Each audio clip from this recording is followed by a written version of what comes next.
Hey YouTube, welcome back to Super Lorcana World. Today we are doing our comment review of all of last week's videos. There were 5 full videos to have comments reviewed on, and we have a lot of good ones. So let's get right into it. And of course, like, comment, subscribe, and if you want to be in these videos, leave a comment if I like it, or if it's insightful enough, or if it's funny, or if you're inflating my ego, or even if you're one of those negative Nancy, Debbie Downers, or Troll Tommies. Maybe you'll get in there. Maybe. Start here with Flamekin Steve Warner. Jeez, I don't know what to say, but thank you. I'm just grateful people are continuing to enjoy the game. What's really cool is I made a video talking about how Steve Warner is a really good example and idolizes what card game companies should be doing in terms of how Steve Warner will communicate with the consumers and the player base, and he'll just answer their questions, well, to within the best bounds that he can. Obviously it's not perfect, but he answers questions. He takes his time. He does things. More card game companies should do this. So the fact that us Lorcana players have Steve Warner in the community as a maker is really good.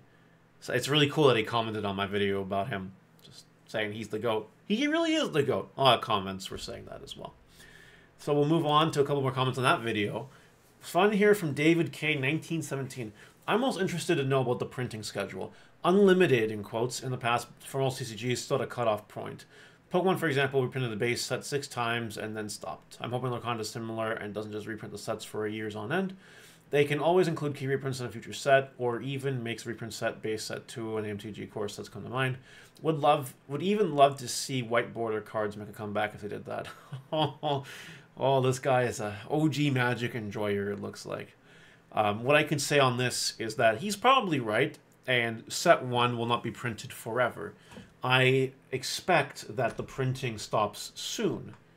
I assume that by the time 2024 is over, set 1 will stop being printed, and reprints might start happening. That's going to be my assumption. Obviously, we won't know until we know. Right now, Lorcana hasn't announced any such reprint sets or whatever, but reprint sets are kind of a staple in all the really big trading card games. If you look at Pokemon, they reprint cards. If you look at Yu-Gi-Oh, they reprint cards. If you look at Magic, they reprint cards. They just do that. Even the Bandai card games that I tailor to, they reprint cards. So I'm sure that they're going to stop printing set 1 soon, and then they'll just reprint stuff. And that will be an interesting point for the Lorcana card game market, which I'll cover on Market Watches, for sure. But yeah, if they want to answer that, they can. I don't think they're allowed to answer that, per se, but who knows? We'll see what happens. And Bearded Cat here, 9744, says, I'll say it now, Lorcana is defiantly one of the top TCGs I've played. I guess he means definitely. All it needs is competitive play, and I'll be happy boy. Imagine pre-release events hosted by Ravensburger that you get exclusive cards for 10 at your LGS, like an alternate art card of the card in a new set that you can't get anywhere. That would be nice. That would be a cool thing. I know Digimon does that. And if Lorcana can just do that with really good cards, that would be really, really, really good. I have nothing else to say to that. Competitive play will be announced really soon. And if you guys didn't watch my competitive play wish list video, I recommend watching that, because we're going to get into a few comments about it right now. From Camille Boomer, we'll start. I really like the way Pokemon does it for sure. Regionals, cash prize, plus booster back, plus points for the Worlds, plus travel points. World Championship, cash prize, plus booster pack, serialized top 8, auto invite for the next World travel points. Yeah, I was singing Pokemon's praises in that video, and if they could take a lot from Pokemon, I'd be really impressed. We have CC, Zolino, I don't know. We need sideboards, we need sideboards, we need sideboards. That's my 3 wishes. I'm assuming we're going to get sideboards. And the reason why I think we're going to get sideboards in competitive play is because there's so many cards that are tailored for side decking. Like the freaking Dragon's Orb that, you know, or the cards that kill only dragons, or, you know what I mean? Or the Peter Panics. Yeah, there's so much. There's so much that fits in a sideboard. I'm sure it's coming. I would be super surprised if it doesn't. Also, just a random inclusion here. Sideboards help make the card company more money. Why? Because imagine Magic. Imagine Magic the Gathering if they didn't have sideboards, right? There are so many cards that live in sideboards. Expensive cards that live in sideboards. And they'll get main decked because they're bad to main deck, right? Which is the same as Lorcana. Lorcana has cards like that. A few cards like that. So when you have cards that live in the sideboard, all of a sudden players need to accommodate 15 more singles. And while you might not think that matters too much, you know, your deck is 60, yeah, whatever. You have your deck. And then your side deck. Players have to buy singles or more product to get their side decks. It makes Ravensburger more money. And stores will crack more if they know that there's chase side deck cards too. So it would be a big plus for Ravensburger financially to include it. So again, another reason why I think it's coming. Just throw that out there. Late Adventures, I agree with all of this, especially the serialized prize cards. Having those helps the tax liability of the players in Ravensburger and lets players realize more profits, possibly later on, instead of a set amount immediately. Yeah, it's one way to do it. I would be happy with cash, like I said in that video, or serialized prize cards. I think serialized prize cards are better, but cash is nice. You know, money's cool.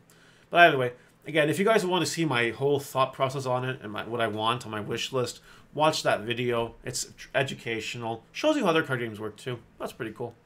Let's move right along here to Michael Pesci 7579. Or Pesky? I don't know. I love your content. Please keep it going. Your Market Watch videos are my go-to. Good. I'm happy to hear that. I am the Market Watch guy in Digimon, like undisputedly. Like you can't argue it. I am, period, the Market Watch guy in Digimon. And I believe, you know, give it, you know, a few months to a year, I'll be the Market Watch guy here too, hopefully. That'd be really good. We have Heislam 9686. What do you think about the D100 promo cards as a long-term investment? I think it's a great investment, especially if you have the sealed product for it, or you know what I mean, or even grade them. I think there's definitely great long-term options for D100 promo cards. I think that's my opinion. Yeah, I have some of it just lying around. I don't know where it is right now, but I do have some Disney 100 product just chilling, and I'm gonna keep it chilling for a long time. RCKD3EU, people pre-ordering commons can't cure stupid. JK, they need to watch your videos. I agree. If you know someone that is pre-ordering commons, please advise them to watch my videos. I will go in depth as to why it is a terrible idea. Sixth Face. One Piece is not Disney. Disney has 100 years of IP, and prices were stupid at launch. Disney wants products in people's hands. Bandai doesn't give a poop. And people were commenting on that. I really liked my One Piece versus Disney analytical video. It did well for views, like 2,500 views right now. Like, for this channel, that's really good. Like, a really good video. And I think part of the reason why was because of how detailed my analysis was with the One Piece versus Disney card game stuff. If you haven't watched it, go watch it. But I agree with this comment. Bandai, I've learned the hard way that there are some things that Bandai just does not care about. I think reprinting product to a certain part is one of those things. Again, it's an assumption. We don't really know for sure. But Disney has, Ravensburger has said, we want everyone to have cards. That will destroy the value of sealed product in the short term anyway. Larak 8452. By the way, it's not a bad thing if they destroy the product, you know, short term. That's fine. Like that's a good thing. Scalpers can't scalp it. People can get it for better prices. Like, it's all good. I think Lorcana is going perfectly. At first, making the product extremely difficult to get, gets people talking, doesn't matter if you like it or not. Piques interest, and once available later, gets even more players on board. As a collector of many items, now we talk about it and now, but wait, once it really disappears from stores, kids who play it today get older, that's when the real collectability starts. It's not as much as the beginning. One Piece I'm not sure about. Prices and also push people out. Like Lorcana at the beginning, because it's still new. You want healthy pricing over time. Not formal pricing. Time will tell, though. This comment reminds me of my regularly visited comment that I think Ravensburger partially, like intentionally to a certain extent, knew what they were doing. with such a limited amount of product available at the start of the game, to get people talking, to get people feasting and having famine for it. People really wanted Lorcana, they couldn't get it. It creates the FOMO, and it makes them a little more aggressive and really want to buy the cards the next time they see them. Like, that's what this comment reminds me of.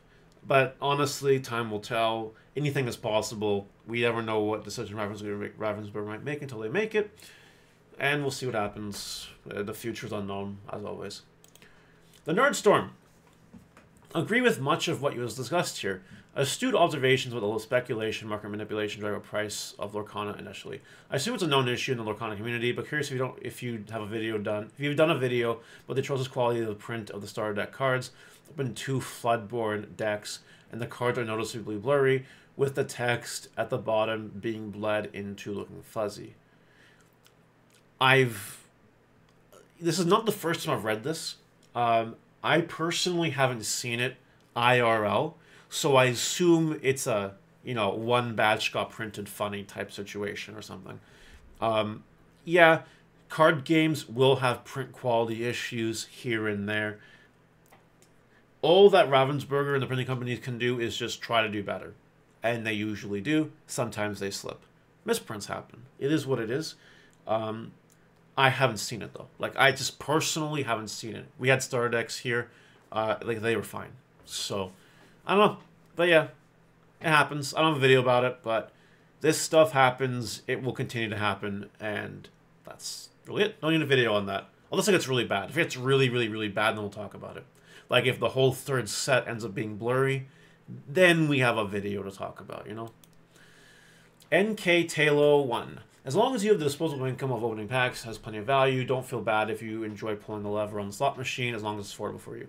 I think that's what it comes down to at the end of the day, right? If you can afford to open packs, do it. Hey, I love draft as much as the next person, all right? I'm big into Magic drafting. I haven't really dived too much into Lorcana drafting. A little bit, but nothing crazy. And, I pay for my 3 packs to draft. I do.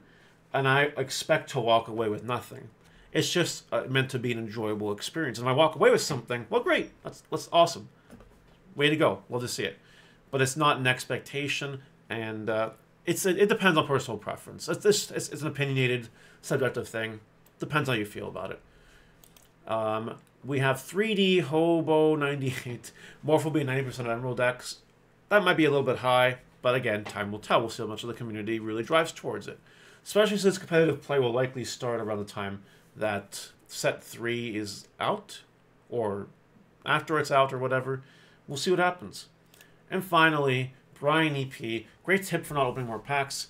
Keep track of how much you spend on packs to pull 2 enchanted cards, then check the current value of all the cards you have, realize you're on 800, and stop buying packs. That seems like a story that this guy has.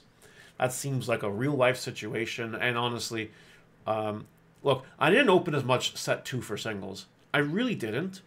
The reason why is because I saw the sliding knife, the dropping knife. I saw it, and I knew it was going to be a little bit risky. Now, I could have probably got away with it, again, because I'm a store, but I decided to just get most of its seals, open a little bit, and that was it.